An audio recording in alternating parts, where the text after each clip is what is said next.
Siapkan telinga kalian. Setelah pidato 20 Mei kemarin, Indonesia resmi melakukan reboot total pada ekonomi kita. Yang tadinya cuma bisa ekspor bahan mentah, sekarang dipaksa buat pabrik di sini. Kalau gak mau, angkat kaki. Pernahkah Anda membayangkan di balik obrolan hangat di pos ronda malam ini? Nasib jutaan ton kekayaan alam kita sedang ditarik kembali ke pelukan Ibu Pertiwi. Bayangkan keringat petani dan kerja keras buruh tambang kita selama puluhan tahun hanya menjadi bahan bakar pertumbuhan negara lain. Kita seolah menjadi penonton di rumah sendiri, melihat kekayaan tanah air melenggang pergi tanpa jejak nilai tambah. Namun, tepat pada 20 Mei 2026, sebuah pidato di ruang paripurna DPR memutus rantai ketergantungan itu. Bukan sekadar janji politik, melainkan deklarasi resmi. Revolusi industri di Indonesia yang akan mengguncang tatanan ekonomi global.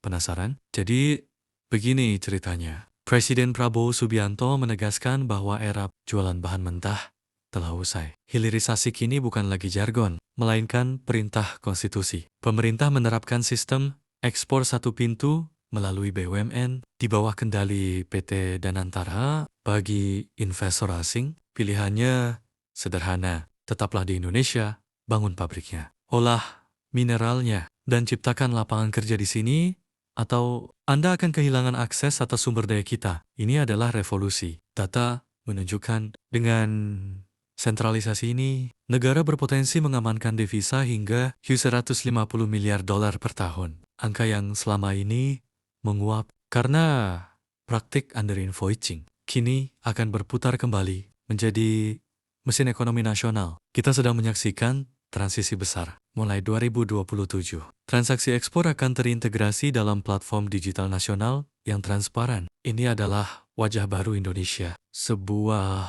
negara yang tidak lagi reaktif terhadap harga komoditas global, melainkan proaktif menguasai rantai pasok dari hulu ke hilir. Investasi asing pun dipaksa bermutasi dari sekadar ekstraktif menjadi mitra strategis yang membawa teknologi ke tanah air. Bagi kita, ini bukan hanya soal angka PDB, tapi soal kehormatan. Apakah ini terlalu ambisius? Mungkin, namun bukankah sejarah selalu ditulis oleh mereka yang berani membuat pilihan sulit? Obrolan di pos ronda tak lagi sama, karena esok kita sedang menjemput era di mana Indonesia tidak lagi hanya ada, tapi menjadi pemain utama yang menentukan arah revolusi industri dunia.